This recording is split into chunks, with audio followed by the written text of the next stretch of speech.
D60, Soul Path Analysis for Charlie Chaplin. Let us do the soul path analysis based on D60 chart of Charlie Chaplin. Now, the sun in Charlie Chaplin's ninth house, ruled by Agni, manifested in his burning desire to elevate humanity through moral storytelling and emotional resonance, rather than mere entertainment. Agni's fire drove him beyond conventional comedy into higher realms where he infused his films with messages about poverty, injustice, hope, and resilience.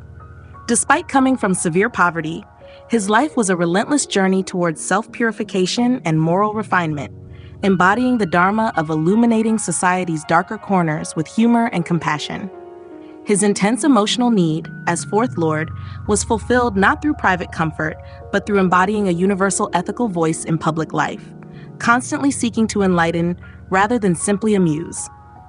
The moon in the fourth house, ruled by Yama, played out in the profound emotional wounds and personal sorrows that shaped Chaplin's inner world. He lost his father to alcoholism at a young age and had a severely mentally ill mother. These emotional upheavals forced him into premature maturity, exactly as Yama demands. The discipline over emotional chaos became one of his life's core themes, learning to transform personal grief into universally relatable, deeply sensitive performances. His films often carried an undercurrent of sadness beneath the comedy, revealing a mastery over sorrow that only Yama's hard schooling could produce. Home was never a simple refuge for Chaplin. It was always a karmic battlefield where he had to forge inner emotional discipline and resilience. Mars in the fifth house, under Utpata's explosive force, manifested through his extraordinary and often turbulent creative output. His artistic ventures were marked by sudden leaps, risky innovations, and dramatic shifts from slapstick to political satire. Utpata's influence was visible in his love affairs and romantic entanglements too, which were often stormy and controversial. His capacity for emotional upheaval, both personally and creatively, fed into his dynamic art. His creative genius was rarely steady or gradual.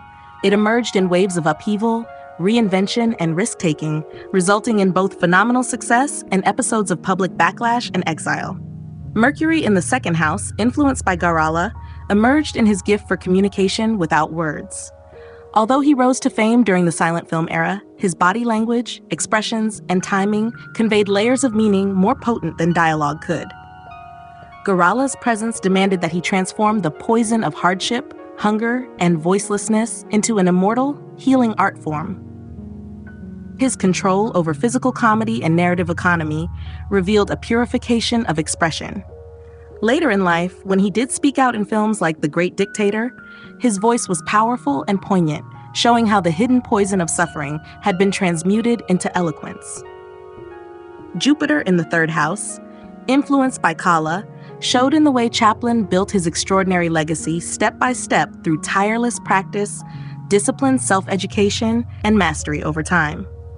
Although he had almost no formal education, he became a giant of cinematic art through relentless refinement of his craft. Kala's demand for patience and hard-earned wisdom is reflected in how long it took him to achieve depth and how he carefully layered meaning into his work as he matured. His eighth house rulership connected to transformations, from an orphan boy to a universal symbol, while the 11th house rulership linked to his global fame and mass appeal. Venus in the third house under Dandayuda's disciplined sword manifested in his dedication to mastering the technical and aesthetic dimensions of filmmaking. His romantic and artistic instincts, rather than being scattered, were channeled into perfecting each frame, each gesture. He was famously exacting on set, shooting hundreds of takes if needed. A disciplined artist warrior wielding creativity as a carefully calibrated weapon of beauty and emotional truth. His relationships, both professional and personal, often bore the mark of this standard. He demanded excellence not only from himself but from everyone around him, and he wielded charm with tactical precision. Saturn in the ninth house under Indu showed how hardship became his path to nurturing collective emotional healing. Rather than succumbing to bitterness over his early misfortunes, Chaplin allowed those experiences to forge a philosophy of compassion, perseverance, and humor. His career was a testament to the Indu version of Saturn, disciplined, responsible, but emotionally warm and profoundly nourishing to the masses. He didn't lecture. He touched hearts through slow-building, meticulously crafted films that offered emotional restoration to a world battered by wars and depression.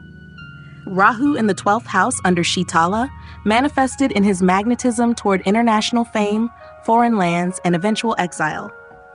His Rahu energy drew him first to global adulation, but also into controversies over political opinions during the McCarthy era, leading to his exile from the United States. Yet Shitala's cooling influence made sure he found healing. Rather than becoming embittered, Chaplin found refuge and peace in Switzerland, embodying the cooling, healing withdrawal that the 12th house demands.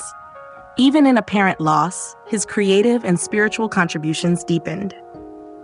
Ketu in the 5th house under Shitala again emphasized the theme of emotional detachment within areas where most people seek ego fulfillment: romance, creativity, personal pride. Chaplin's love life was intense, yet often ended quietly or without closure, hinting at karmic resolutions rather than attachments. Despite having children and achieving creative immortality, there remained a recognizable distance in his personal relationships, a kind of bittersweet aloofness. His true offering to the world was not a parade of personal conquests, but subtle, healing creativity, touching universal chords of human vulnerability, rather than basking in personal glorification.